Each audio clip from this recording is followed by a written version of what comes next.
Good morning, and thank you so much for joining me for Modern Living with Dr. Angela. I'm your host, Dr. Angela Chester. The guests that I have today are amazing, and I cannot wait to share them with you. We have Gregory Wright and Aaron Cox with us today. They are the co-authors of Do You Really Want to Know Why I Am Not at Home? And I love how they're already posing it like I am ready to give you the truth. Well, authors Gregory L. Wright and Aaron J. Cox explore the real issues that divide men and women in today's relationships. They feel society has conditioned people how to think, how to act, and how to look. They also believe that mass media plays have become more mainstream than family values. The hearts of men and women in this society have been suppressed by emotional thinking. In this new book, You Really Want to Know Why I'm Not at Home, they provide insights on what women and men need to know. Now, if you would like to pick up a copy of the book, you can go to Do You Really Want to Know LLC.com. And, of course, all of this is in the description below. Good morning, gentlemen. Thank you so much for joining me today. Good morning, Dr. Angela. Good morning, Dr. Angela. Thanks for having us on the show. I love the title of your book, and I've had an opportunity to speak with you before, so I know that this is going to be good. So let's go on and jump right in.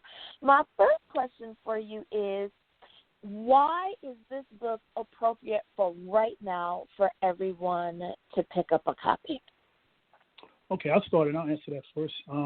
This book deals with many generations, so it helps you have those generational conversations. It covers everyone from blue collar to white collar to no collar. Also, Greg and I together, we have a total of 60 years of military work experience.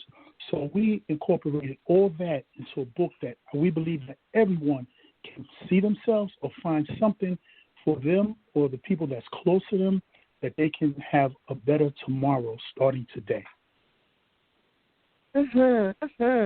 Now, I'm so glad that you mentioned military because I was going to ask that question as well. Does this apply to relationships across the board, be it that you are newly married, you've been married for quite some time, military, non-military?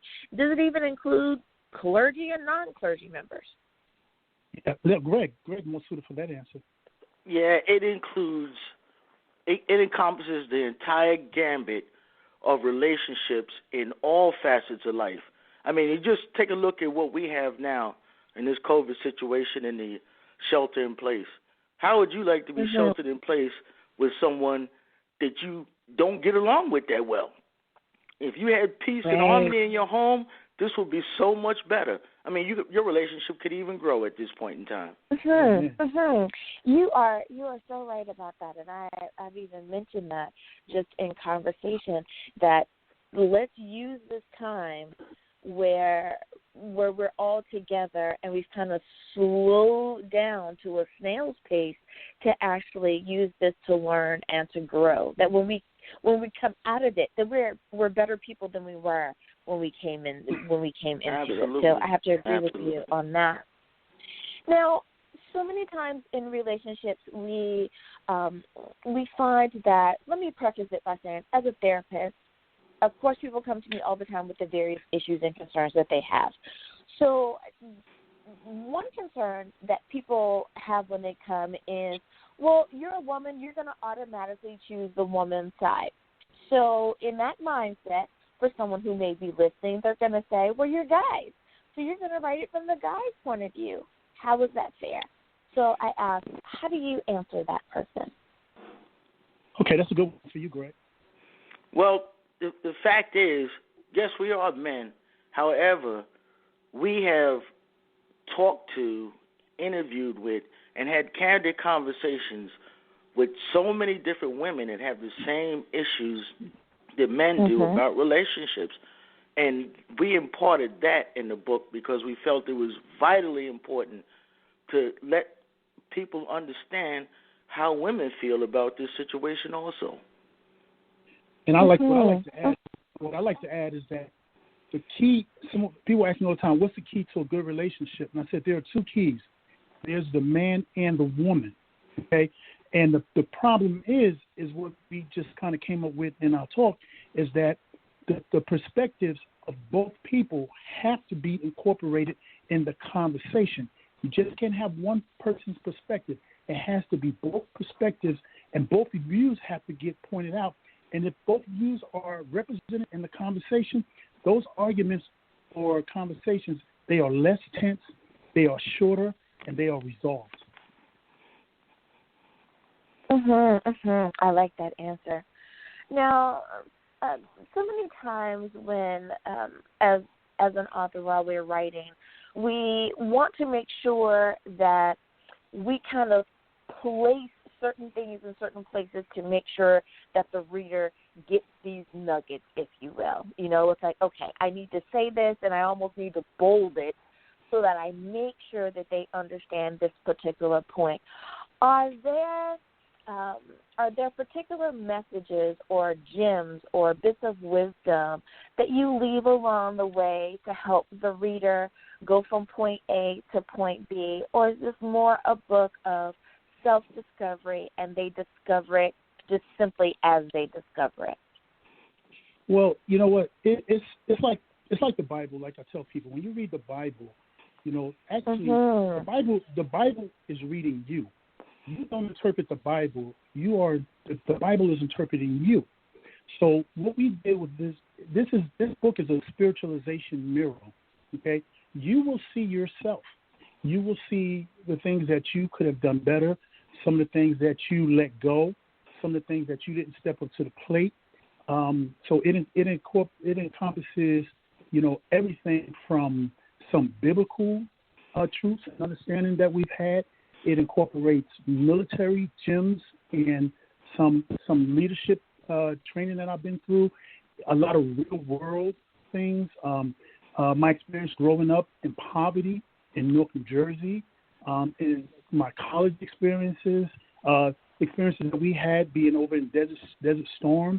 So it runs the whole gamut, and there's not one person that can walk away from this book and not say, I never knew that about myself. You will have no choice. It will corner and lock you into that, as well as the people you care about and love the most as well. Now, for someone who says, you know, we're not having any problems in our relationship.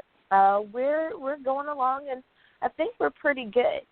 Would the book be good for someone who isn't having any issues but just want to make sure that they don't have any issues? Oh, absolutely. It's like your vehicle. Just because your vehicle isn't making noise or acting up at that time, you still have to get your maintenance.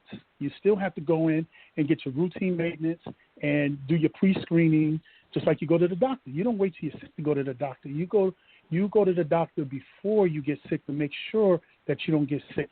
And just like your relationship, you have to do certain things in your relationship. Your relationship is like your bank account. You have to make investment. You have to make deposits and investments into your relationship. You have to make more deposits than withdrawals. What do you say about that, Greg? Absolutely, you have to. I mean, people that are going along fine and everything seems to be working fine. That's awesome, and I love to hear that. However, at some point in time in your relationship, there are going to be issues. And what we have found is that it's the little things that build up over time that if not taken care of at a pertinent moment in that relationship is what causes problems down the line. Exactly. It's an accumulative impact.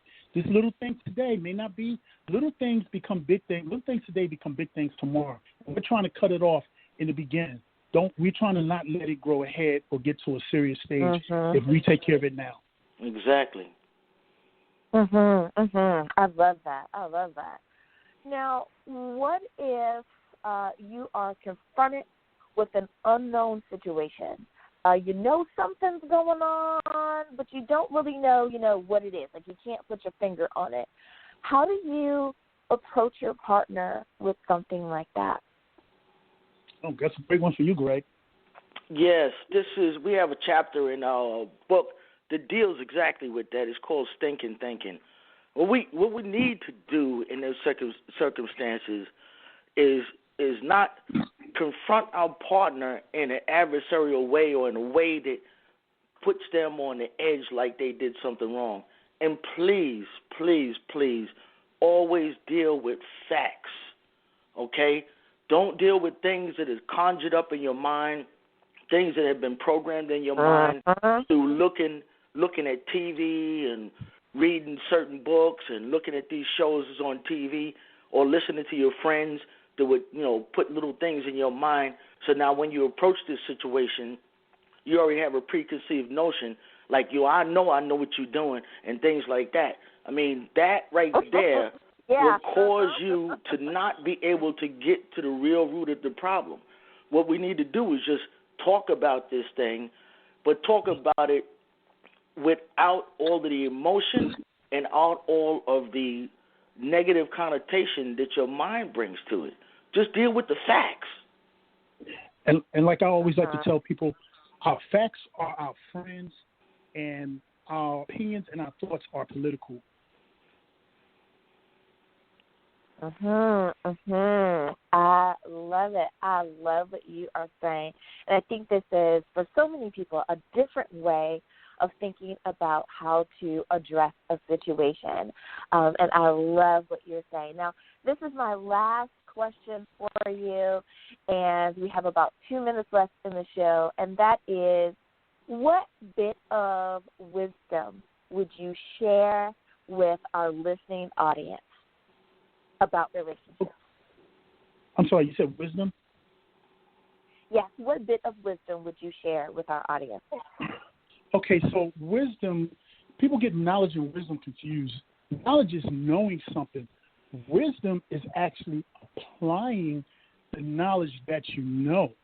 And a lot of people don't apply. They'll read something and they'll understand it. As a matter of fact, I think we know more than we understand.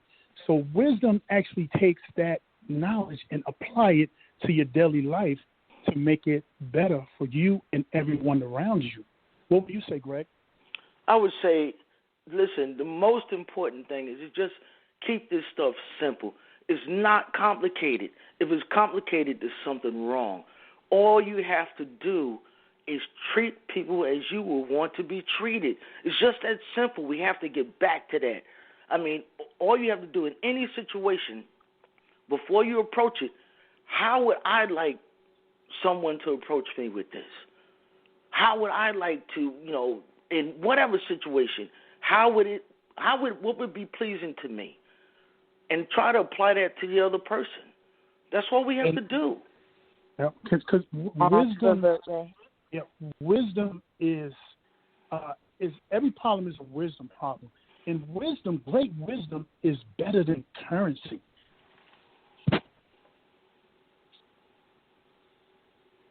I love it. I love it. If you could remind everyone, gentlemen, what is the title of your book? Where can we pick up a copy, and how do we stay in contact with you? Okay. I'm gonna let Greg handle that really quickly, but I just want to say the difference between a teacher and a good teacher is the teacher demonstrates. And Greg and I, we do situations that are addressed in the book. We come out and we do these type of Okay, Greg, go ahead. Just tell them about the. Yes, you can get the book from, of course, Amazon, Barnes and Noble, and other entities on the web. Also, we have a website called Do You Really Want to Know LLC.com. You can contact us there. You can purchase the book there. You can leave comments there, and our email address is authorAaronGregory@yahoo.com. All righty, and with that, we are done. Thanks, everyone. Have a great day. Bye-bye. Bye. Bye.